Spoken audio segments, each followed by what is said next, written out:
Mitt Romney will come to Ames on Friday. We'll have more on the presidential candidate's visit to the Cyclone Nation. You may have noticed students sporting body paint this week. We'll give you an update on Yell Like Hell. Danny Rondeau will have all you need to know for the Cyclone's homecoming game against Baylor, and Nathan Gogo will have your weekend forecast. Stay tuned, you're watching Newswatch 18. This is Newswatch 18. Milwaukee.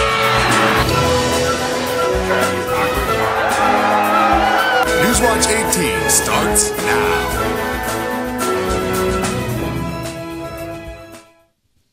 Welcome to the Thursday, October 25th edition of Newswatch 18. I'm Giovanna Hajon. And I'm Emily Unkridge. We'll get to the news shortly, but first we turn to meteorologist Nathan Gogo. What's the cyclone forecast looking like? It's looking a little cool. If you're looking for some fall weather, this is definitely going to be a great week for you. We're done with those 80-degree temperatures that we had the last couple days, and I'll show you if we can look at the graphics, we can see that the almanac shows that our high today was 54 degrees, which was actually hit at midnight. The temperature's been falling throughout the day today, and it's going to continue to fall tonight as we get those clouds out of here and get some clear skies. Currents show that it's 38 already here in Ames. Still cloudy skies, but we're going to be getting rid of those in just a couple hours. Current temperatures across the area still holding on to the 40s in some places like Perry and Boone, but already in the 30s here in Ames, Des Moines, and out in Newton. Back to you guys. Mitt Romney will be campaigning in Ames tomorrow morning. The Republican presidential candidate will be hosting a victory rally at Kinsler Construction Services, the site of his 2011 grassroots rally. Attendees should expect very tight security and bring as few personal items as possible. Bags, sharp objects, umbrellas, liquids, and signs will not be allowed into the rally. Cameras are permitted. For tickets, visit amesevent.eventbrite.com. Doors open at 9:30 a.m. with the program starting at 11:30. The second round of Yell Like Hell was held on Central Campus last night.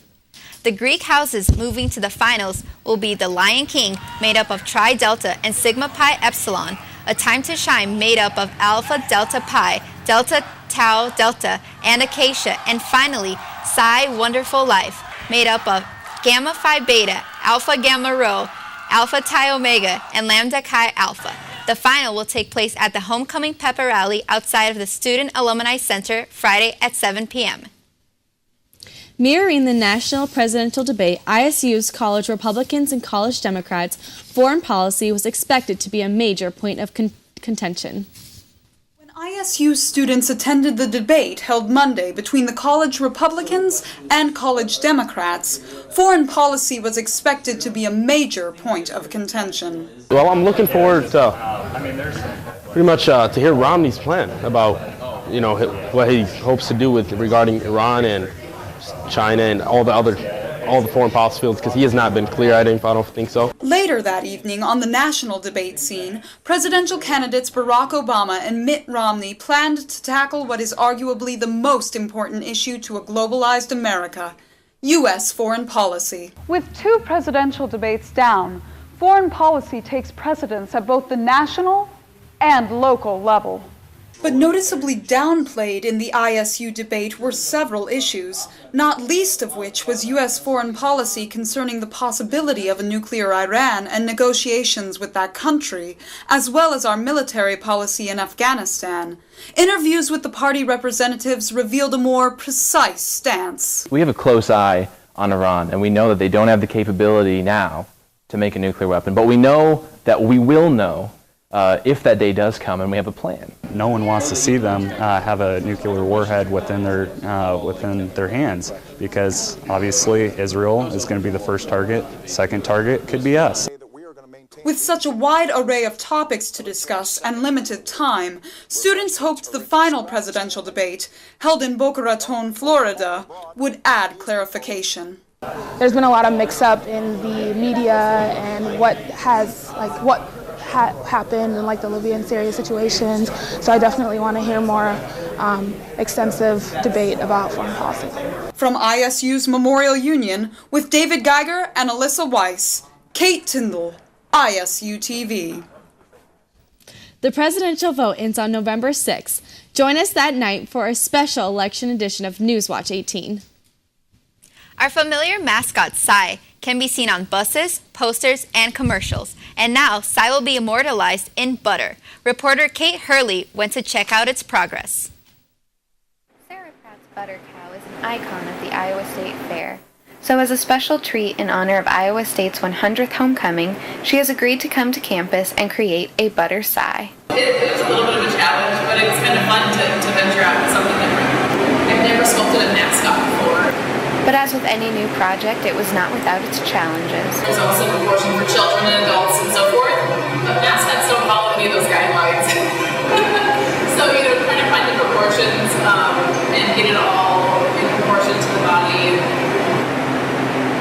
While the mascot is made of nearly 330 pounds of butter, in true farmer fashion, nothing will be left to waste. Whenever I'm done with the sculpture, I do take the butter and I put it back into storage. And so we do our very best to save every bit of butter and reuse it for as many years as we can. So this is brand new butter on side, and it will be put into buckets and taken to the Iowa State Fair, and it will become a sculpture there, perhaps the butter cow. The butter Cy will be finished Friday afternoon and on full display Saturday. But as for next year's Iowa State Fair, we asked for a hint as to what to expect.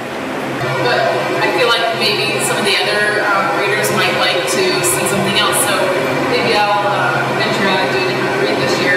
But as far as the other sculpture, I don't have any idea. I'm Kate Hurley with ISU TV. Last year's butter cow was made with 7-year-old butter, but this year's butter Cy is all new. So, Danny, how's the world of Cyclone athletics looking for this weekend? That's a good question, and I'll have all the answers in sports. Stay seated. This is Newswatch 18. 18. I'm Danny Rondeau, and I've got your Cyclone Sports update. The Iowa State football team takes on Baylor this weekend for its 100th annual homecoming matchup. The Cyclones are fighting hard for bowl eligibility with a record of 4-3 with a 1-3 record in Big 12 play. Baylor comes into the game 3-3, having lost 3 straight. Iowa State has not named a starting quarterback for the game, with Jared Barnett, Steele Jantz, and redshirt freshman Sam Richardson all in the contention for the starting nod. Whoever gets the start will need to exploit the Bears' last-ranked pass defense. The Clones should get a boost from having receiver Josh Lentz back on the field. The senior is the Cyclones' best deep yardage threat, averaging 15.5 yards per catch. Under Coach Paul Rhodes, the Cyclones are 19-1 when allowing fewer than 24 points in a game. Iowa State's defense will need a standout performance from star linebacker Jake Knott. The Waukee native leads the team in tackles with 68, 6 of them for a loss. Kickoff against the Bears is at 6 p.m. at Jack Troy Stadium. The number 2 ranked Iowa State volleyball team was out for some revenge against Kansas last night at Hilton. After an early Big 12 loss to the Jayhawks this season, this time around, the Cyclones got the best of number 17 Kansas in 4 sets.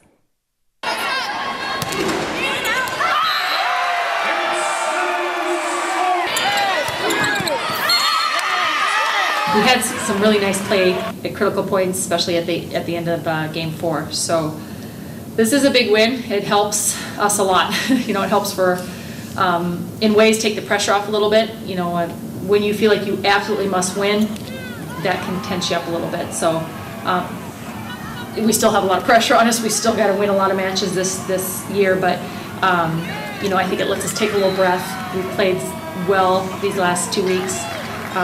And had some good wins, so now we go to TCU and another tough one.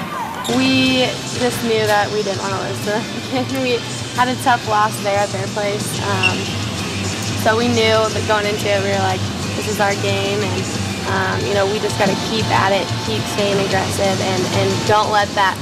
It was a pretty emotional set, that third set, so we wanted to make sure we came out on top right from the start. Yeah, I think we started off right. This is the second part of the Big 12, so this is a big win for us to start off strong and finish strong. The thing is just keep fighting and being aggressive and not worrying about who's across the floor for playing our game every single time, and that'll get us a victory.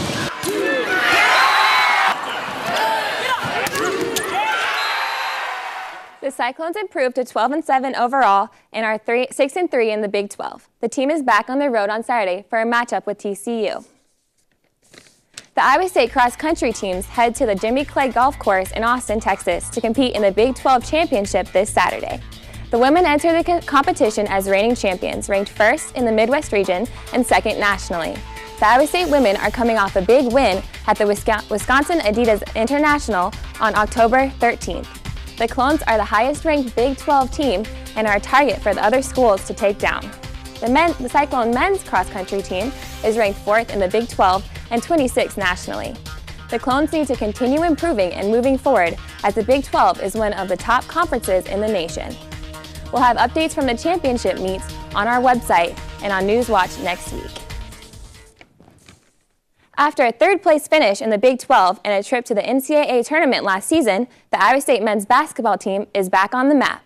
ISU's Michael Kramer tells you about two talented transfers that Fred Hoiberg hopes will help lead the Cyclones back to the big dance. The Iowa State men's basketball team looks strong this year, due in large part to senior transfers Corey Lucius and Will Clyburn. The Cyclones lose their top 3 scorers from last year, all of whom were transfers themselves. Lucius, a transfer point guard from Michigan State, feels like his traditional point guard style will fit in perfectly at Iowa State. Coach Fred wants to get up and down a lot and score points in transition, and that's something that I like to do. So me being a point guard, I just get the ball and go and just find guys wherever they are. And then he basically loves the NBA offense, pick and roll, and just play. But I think that's what all of us like to do, and that's what we're going to look forward to. Clyburn is a versatile guard who led Utah in scoring, rebounding, and three-point shots 2 years ago. Clyburn says he and Lucius have clicked right away since coming to Ames. We're always in the gym together, working out, and then we watch the games together, so we're always keeping each other in high spirits, making sure that we're all doing the right thing. Now we're almost like best friends. Head coach Fred Hoiberg says Lucius brings a true point guard to the program, while Clyburn's versatility is what sets him apart. Corey gives us a pure point guard that can really push the ball, get it up and down the floor, and create for himself. He can create for others. Can get into the paint where he can finish with floaters or make the instinctive kick out for one of our shooters. Will brings us a very versatile player. He's, I think, the most versatile kid on our team. He can play 2 through 4 and create a lot of mismatch opportunities. Both senior transfers will be expected to play big roles for the Clones this year as they look to make another NCAA tournament run. Reporting for ISU TV, I'm Michael Kramer. The men's first home game is November 4th against Minnesota State. That's all I have for sports. So Nathan, how's this homecoming weekend looking? It's looking good, Danny. A little cold, but who doesn't like that for a football game? We are done with the 80 degrees temperatures for a while. I'll have more in my full forecast after the break. You're watching Newswatch 18. Welcome back to Newswatch. We are having some technical difficulties, but we are right now currently in Ames. It's 38 degrees. If we can go to the graphics. It's a lot cooler than it has been over the past few days. And it's going to keep getting colder than that. Those winds are gusting out at 26 miles per hour. So it's cold, it's blustery, and it's going to continue to get colder as the night goes on. Current temps across Iowa shows that we're holding on. Most places are holding on to the 40s. However, we're now into the 30s, and these temperatures are going to keep on falling as we go through the night. So looking at Iowa current temps across the state, 40 degrees in Des Moines, 38 here in Ames, 43 out in Davenport. And factoring in those winds, we have some gusty winds out there, 26 sustained mile per hour winds in Ames right now, 17 in Des Moines. Those are keeping those current wind chills actually lower than the temperature right now, 26 it feels like here in Ames. 30 in Fort Dodge, 27 in Council Bluffs, and so pretty chilly out there. Definitely want to bundle up, and tonight's lows are going to get down very low, 27 here in Ames, 25 in Fort Dodge. Definitely bundle up going to class tomorrow, and we will see how that ends up for tomorrow. Tomorrow's highs, 49 in Des Moines, 47 here in Ames, and the reason why we're having this cold weather, a cold front came in last night, and those winds switched out of the northwest, giving us a lot of cool air out here. And that's going to continue. We're really going to start going into the fall-like weather over this next past week. Futurecast shows that a high pressure is going to build in after that cold front moved in. Going to give us a lot of sunny weather over the next week. However, it's going to be cold, and especially for that football game, we may see temperatures not get up into the 50s. Looking at there's a hurricane out in the Atlantic, and that is named Sandy. And that will be pretty much a pretty big deal out for the East Coast. But looking back at tonight, widespread frost, mostly clear skies, 24 degrees. And for your 7-day out there, Saturday, looks like it's going to be pretty cold for the rest of the week. Back to you guys. University Museums hosted Haunted ISU last night. Kyle Steinbreger brings you more. Community members came out Wednesday night to experience Haunted ISU. There's a ton of people out. I've seen a lot of my friends out and about, and I think a lot of people are really enjoying themselves, so I'm glad that we have stuff like this. In addition to providing a good scare, Haunted ISU teaches participants about Iowa State's rich history.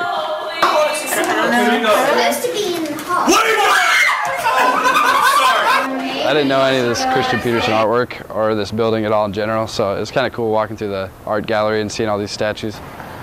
I've gotten to know a lot about the ghost stories that happen around here, and there's so many people that have died on campus that it's just like unbelievable, some of the crazy things that have happened. Kyle Steingraber, ISU TV. Be sure to check our website for the latest updates on campus events. Cupcakes for a Cause was held for the first time yesterday on Central Campus. The event was organized by 4 Iowa State students in event management and sold cupcakes from Cupcake Emporium for $2 each, with 30% of the proceeds going to Iowa State's Dance Marathon to help raise money for the Children's Miracle Network. Cupcakes for a Cause was able to attract hundreds of students to participate with hopes of becoming an annual event for Dance Marathon. That's all we have for tonight's edition of Newswatch 18. Be sure to tune in on Tuesday at 8 for more Cyclone news, weather, and sports. Have a super homecoming weekend, Ames.